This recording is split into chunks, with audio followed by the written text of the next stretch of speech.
Topik 1. Ruang kolaborasi, pemahaman peserta didik dan pembelajarannya. Tanggapan terhadap kasus di ruang kelas.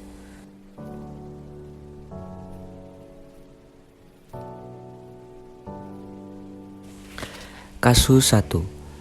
Bayangkan jika Anda adalah seorang guru matematika di kelas 7.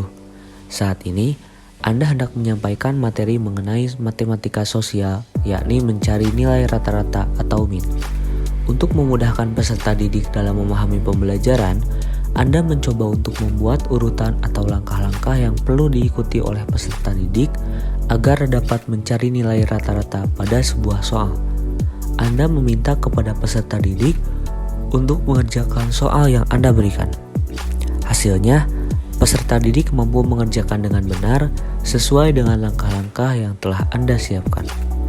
Beberapa saat kemudian, Anda meminta kepada peserta didik untuk mengulangi soal yang sama tanpa melihat urutan pengerjaan soal, dan peserta didik mampu mengerjakannya dengan benar.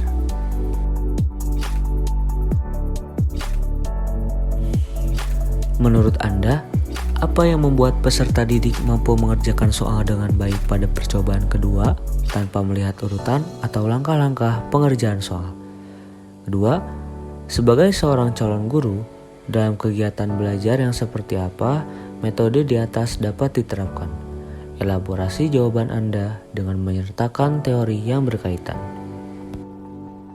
Berdasarkan beberapa pertanyaan yang telah tadi disampaikan, berdasarkan hasil diskusi kelompok kami, untuk poin pertama, peserta didik mampu mengerjakan soal pada percobaan kedua tanpa melihat urutan pengerjaan soal karena peserta didik telah memahami konsep dan langkah-langkah mencari nilai rata-rata saat mencoba mengerjakan soal yang pertama kali.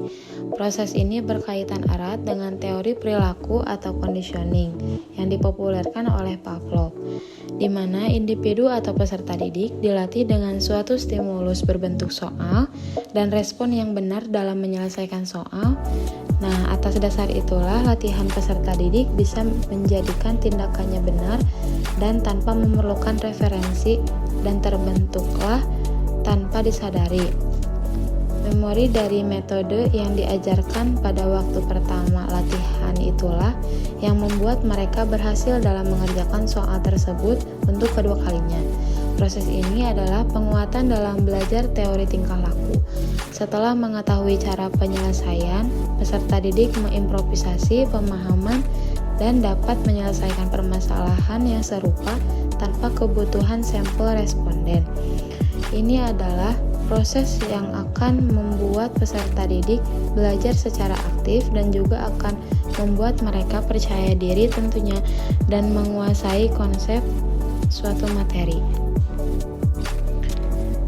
Nah, kemudian terkait untuk poin 2, di sini metode yang dapat diterapkan dalam kegiatan belajar yang tadi sudah disampaikan pada poin pertama, yaitu terkait teori perilaku atau conditioning yang dipopulerkan oleh Pavlov. Nah, hal ini membutuhkan pemahaman konseptual yang kuat dari peserta didik. Seperti halnya dalam matematika, juga dapat diterapkan dalam metode pembelajaran aktif seperti problem-based learning, contextual teaching and learning. Nah, di mana peserta didik ini dimotivasi untuk belajar, mengalami dan menjawab yang mendalam sehingga membantu mereka dalam memahami konsep penyajian materi ajar. Nah, konsep materi ajar yang disampaikan juga bersifat padat dan mengandaikan benar. Nah, dengan pemahaman tersebut akan cenderung menjadikan jiwa peserta didik aktif secara transfer ilmu dalam proses pembelajaran yang aktif. Metode ini sangat tepat bila diaplikasikan dalam pendekatan pembelajaran yang berbasis penggunaan metode kontekstual atau problem-based learning, yang menganjurkan peserta didik langsung belajar pemecahan masalah menggunakan contoh yang diterapkan dan dapat digunakan atau ditransfer saat dia belajar sehingga proses belajar mensyaratkan peserta didik secara aktif dan termotivasi. Kasus 2. Rina adalah seorang guru di kelas 1 SD. Sebagian besar peserta didiknya belum bisa berhitung dengan lancar. Rina sedang memikirkan cara yang sesuai untuk membantu setiap peserta didiknya menyelesaikan tantangan belajarnya. 1. Menurut Anda, apa yang dapat Rina lakukan untuk membantu peserta didiknya sesuai dengan tahapan perkembangan usia? Yang kedua, mengapa Anda menyarankan hal tersebut? Elaborasi jawaban Anda dengan menyertakan teori yang berkaitan. Saya, Fitri Nur Hidayati, izin menyampaikan terkait kasus 2 mengenai Rina yang sedang memikirkan cara yang sesuai untuk membantu setiap peserta didiknya dalam menyelesaikan tantangan belajarnya, khususnya dalam hal berhitung supaya lancar. Nah, untuk di kasus yang kedua ini terdapat 2 poin pertanyaan dan sekarang saya akan membahas mengenai poin yang pertama terlebih dahulu pada kasus 2. Nah, untuk poin yang pertama, pertanyaannya yaitu, menurut Anda, apa yang dapat Rina lakukan untuk membantu peserta didiknya sesuai dengan tahapan perkembangan usia? Jadi, pada kasus yang kedua, dapat diketahui bahwa rata-rata usia peserta didik kelas 1 SD adalah 7 tahun, yang berarti usia tersebut termasuk ke dalam tahapan operasional konkret, di mana pada tahapan ini, sebagian besar anak sudah memiliki kemampuan untuk mempertahankan ingatan tentang ukuran, panjang, atau jumlah benda cair. Selain itu, pada usia tersebut, anak belum sepenuhnya sanggup menggunakan logika, mengubah, menggabungkan, atau memisahkan ide atau pikiran, sehingga anak-anak di rentang usia tersebut baru bisa menerapkan logika pada objek fisik. Hal ini tentu harus menjadi perhatian Rina sebagai guru, agar bisa menciptakan proses pembelajaran yang sesuai dengan kondisi peserta didik. Rina bisa menciptakan pembelajaran dengan menerapkan logika pada objek fisik agar bisa menstimulus kemampuan anak dalam berpikir.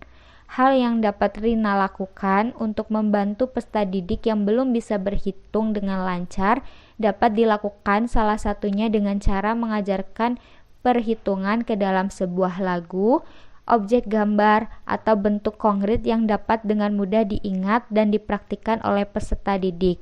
Selain bentuk lagu, kita juga bisa dengan bercerita kepada peserta didiknya dengan cara melakukan pengelompokan terlebih dahulu melalui pendekatan berdiferensiasi.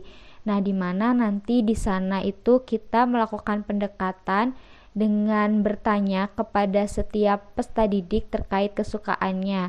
Nah, nanti kita ambil topik atau hal-hal yang mereka sukai, kemudian kita jadikan sebagai bahan untuk melakukan pendekatan atau diselipkan hal-hal berhitung seperti itu. Nah, untuk bentuk objek konkret atau bentuk konkret yang dapat dilakukan itu bisa menggunakan media pembelajaran, contohnya yaitu pohon penjumlahan. Selain itu juga bisa menggunakan yang namanya sempoa atau benda-benda yang ada di sekitar. Contohnya itu seperti potongan lidi, kemudian menggunakan korek api seperti itu. Selanjutnya, untuk poin yang kedua, pertanyaannya yaitu mengapa Anda menyarankan hal tersebut? Elaborasi jawaban Anda dengan menyertakan teori yang berkaitan. Kegiatan pembelajaran yang kami sarankan di atas sangat erat kaitannya dengan teori belajar konstruktivisme menurut Piaget. Menurut Piaget, tahapan perkembangan kemampuan kognitif manusia itu terbagi ke dalam 4 tahapan. Salah satunya adalah tahapan operasional konkret atau konkret operasional yang terjadi pada usia rentang 7-11 tahun. Pada tahap ini, peserta didik akan dapat berpikir secara logis mengenai peristiwa-peristiwa yang konkret dan mengklasifikasikan benda-benda ke dalam bentuk-bentuk yang berbeda. dengan menyediakan benda-benda di sekitar serta beberapa permainan yang berhubungan dengan hitung-menghitung. Secara tidak langsung, peserta didik dihadapkan dengan situasi nyata yang ada di lingkungan sekitar, sehingga tercipta pengalaman baru yang bisa digunakan untuk memecahkan masalah yang sedang dihadapi. Hal ini tentu selaras dengan prinsip utama teori belajar konstruktivisme, di mana guru menempatkan peserta didik sebagai individu yang membangun pemahaman dan memahami informasi secara aktif sepanjang proses pembelajaran. Kasus 3. Made adalah seorang guru yang mengajar di salah satu sekolah negeri wilayah Bali. Ia mengampu mata pelajaran bahasa Indonesia. Ia hendak mengajarkan materi teks deskripsi pada peserta didiknya. Pada buku cetak yang menjadi panduannya saat mengajar, terdapat beberapa contoh teks deskripsi menceritakan tentang bangunan-bangunan pencakar langit yang ada di ibu kota. Dengan memperhatikan latar belakang setiap peserta didiknya, Made pun mencoba untuk memberikan contoh berbeda. Ia memberikan contoh teks deskripsi tentang pantai dan makanan khas di Bali. Pertama, menurut Anda, apakah pertimbangan dan keputusan Made sudah sesuai?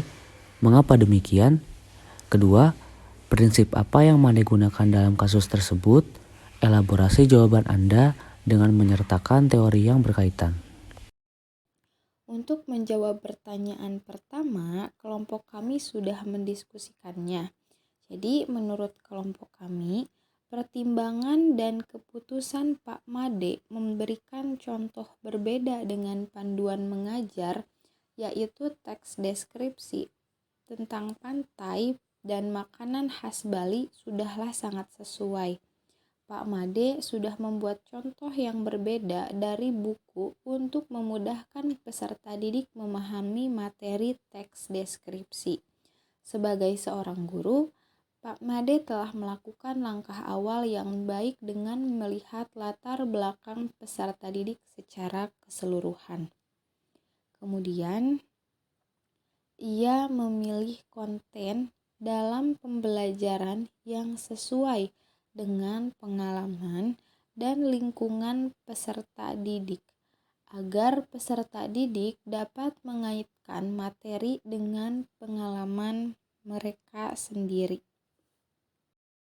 Selanjutnya, pertanyaan nomor 2 mengenai prinsip apa yang Made gunakan dalam kasus tersebut. Elaborasi jawaban Anda dengan menyertakan teori yang berkaitan. Menurut kelompok kami, prinsip yang diterapkan oleh Made dalam memberikan contoh yang berbeda dengan panduan mengajar, yaitu teks deskripsi tentang pantai dan makanan khas Bali, adalah prinsip relevan dengan latar belakang budaya dan lingkungan peserta didik. Prinsip ini didukung dengan teori konstruktivisme yang dikenalkan oleh Lev Vygotsky. Menurut Vygotsky, belajar adalah sebuah proses yang melibatkan dua elemen penting. Pertama, belajar merupakan proses secara biologis sebagai proses dasar. Kedua, proses secara psikososial sebagai proses yang lebih tinggi dan esensinya berkaitan dengan lingkungan sosial budaya. Munculnya perilaku seseorang adalah karena keterlibatan dua hal tersebut. Pada saat seseorang mendapatkan stimulus dari lingkungan, ia akan menggunakan fisiknya berupa alat indera untuk menangkap atau menyerap stimulus, kemudian menggunakan saraf otak untuk mengolah informasi yang sudah diterapkan. Keterlibatan antara indera dalam menyerap stimulus dan saraf otak dalam mengelola informasi merupakan proses secara fisik psikologis sebagai elemen dasar dalam belajar.